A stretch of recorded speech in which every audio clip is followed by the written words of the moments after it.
చదివింది ఒకటి ₹1,00,00,000 అడిగారు ఇండియాలో. కానీ ఇతర దేశంలో అది ఇది ఒకటే. ఇంకా ఆ టెక్నాలజీ గొప్పది. అందుకని దేవుడు మీరు నమ్మండి, బైబిల్ చదవండి, ప్రార్థన చేయండి, సహవాసంకి వెళ్ళండి. ఈ సాగులాగా దేవుడు వీరిని దీవించును గాక.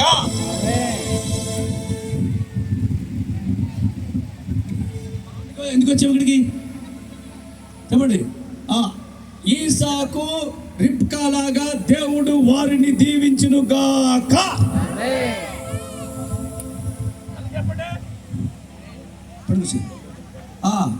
ఏమండి, దేవుని దయ్యందును, పెద్దల దయ్యందును, మనుషుల దయ్యందును ఏం చేయాలి? వర్తిల్లాలి. మీ అందరి దయ వల్ల ఏసంటి టైగర్ని అన్నారు. నేనే టైగర్ని కాదులే, కానీ మీరు పెట్టిన పేరు గమనించండి. కనుక మరొక్కసారి మనందరం చేతులు పెట్టి వాళ్ళ ఆశీర్వాదం, దేవుడు వారిని దీవించును గాక.